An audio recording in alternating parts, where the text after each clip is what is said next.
এটা হচ্ছে মুসুরের ডাল হচ্ছে আমি ব্লেন্ড করে নিয়েছি। তো এর মধ্যে হচ্ছে আমি কাঁচামরিচ ব্যবহার করেছিলাম 4-5টা। তো বন্ধুরা, মুসুরের ডাল দেখে হয়তো বা অনেকে আপনারা কমেন্ট করতে পারেন যে আমি কেন এভাবে ব্লেন্ড করে নিয়েছি। তো আমি হচ্ছে প্রেশার কুকারে সব ডাল সেদ্ধ করে থাকি, কিন্তু আমার কাছে আসলে ব্লেন্ড করলে যে মানে মাখো মাখো ভাবটা হয়, আবার সেদ্ধ করলে অনেক সময় ডালটা দেখা যায় যে ভালোভাবে সিদ্ধ হয় না, আর ডাল ঘুটনি দিয়ে আমার ঘুরতে ভালো লাগে না, জন্য আমি এভাবে ব্লেন্ড করে নিই যাতে করে টেক্সচারটা অনেক ভালো থাকে আর ডালটা খাওয়ার সময় যাতে কোনো দানা মুখে না বাঁধে, এজন্য আমি এটা করে থাকি। জানি না আমার মতো এটা কয়জন করে থাকে, কিন্তু আমি এভাবেই করি, আমার ভালো লাগে জন্য। তো আজকে আমি আপনাদেরকে দেখাবো যে আমি কিভাবে মুসুরের ডাল রান্না করি। তো তার জন্য হচ্ছে আমি এখানে ব্যবহার করব গোটা জিরে, সাদা জিরে। অনেক সময় হচ্ছে আমরা কালো জিরেও ব্যবহার করে থাকি, কিন্তু আজ আমি গোটা সাদা জিরে ব্যবহার করব। আর ব্যবহার করব ফোড়নের জন্য তেজপাতা, শুকনো লঙ্কা।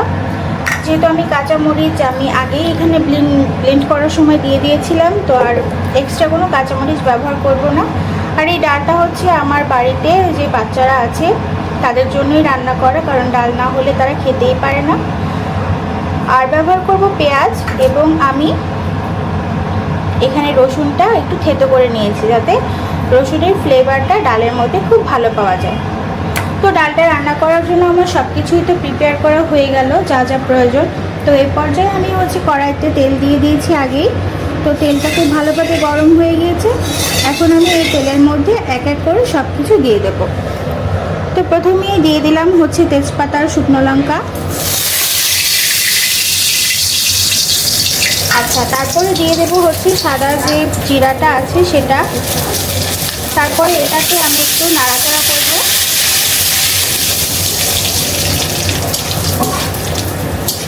জিরা পুড়ে যাতে না যায় তার জন্য আমি দিয়ে দেব হচ্ছে পেঁয়াজটা।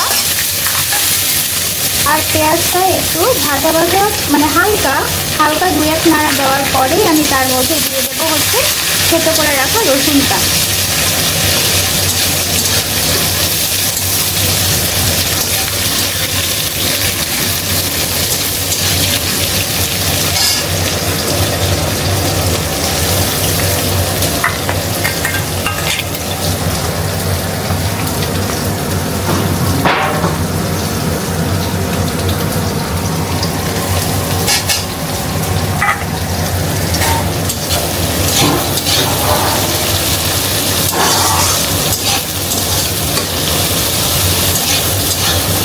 তো আমার সব উপকরণ তো দেওয়া হয়ে গেল এক এক করে।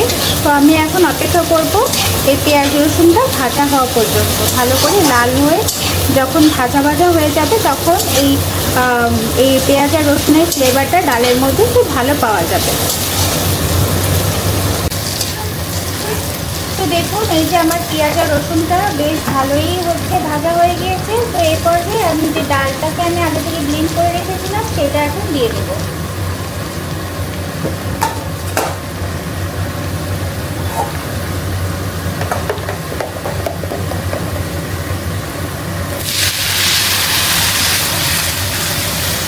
দেখুন, ডালটাকে যদি আমি আগে থেকে ব্লেন্ড করে নিই তাহলে কত সুন্দর একটা টেক্সচার আসে।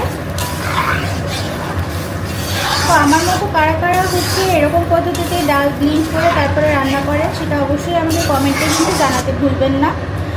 আর এই যে আমি ডালটা দিয়ে দিলাম, এর মধ্যে আমি এক্সট্রা একটু জল অ্যাড করব।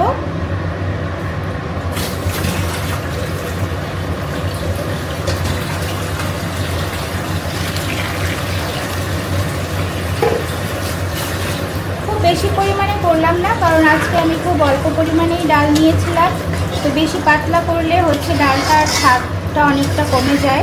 তো আমি বেশি পাতলা করব না ডাল।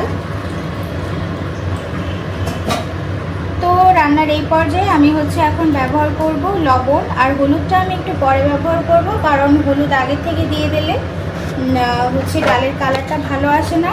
তো হলুদ দেওয়ার জন্য আমি হচ্ছে ডালে বলক আসা পর্যন্ত অপেক্ষা করব। তো আমি এখন এই পর্যায়ে এতটুকু লবণ দিয়ে দিচ্ছি। লবণ দেওয়ার পরে আমি হচ্ছে একটু নাড়াচাড়া করে দিচ্ছি আর বলক আসার জন্য আমি অপেক্ষা করব।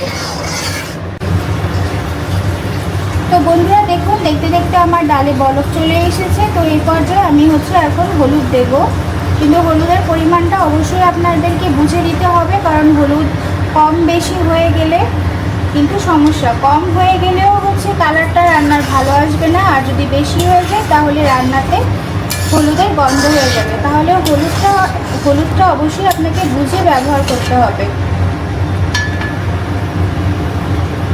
হলুদ বেশি হয়ে গেলে কিন্তু হচ্ছে রান্নার এই স্বাদটা একদমই নষ্ট হয়ে যায়, আর হলুদ যদি না হয় তাহলে রান্নার কালারটাও তেমন ভালো আসে না।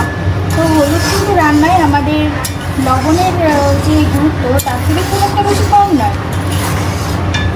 তো এই যে আমার হলুদটা ব্যবহার করা হয়ে গেল, তো এর বেশি আমি আর হলুদ ব্যবহার করব না।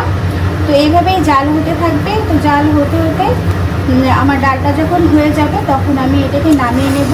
নামিয়ে নেওয়ার পর তো খাওয়ার জন্য রেডি হয়ে গেল। তো এটাই হচ্ছে মূলত আমার মুসুরের ডাল রান্না করার রেসিপি। তো আপনারা বাড়িতে অবশ্যই এইভাবে ট্রাই করবেন এবং কেমন হয় সেটা অবশ্যই আমাকে হচ্ছে কমেন্টে জানাবেন। আর অবশ্যই আমার হচ্ছে চ্যানেলটি সাবস্ক্রাইব করে আমার পাশে থাকবেন, বেল বাটনটা অবশ্যই প্রেস করবেন। তো বন্ধুরা আজকে এতটুকু।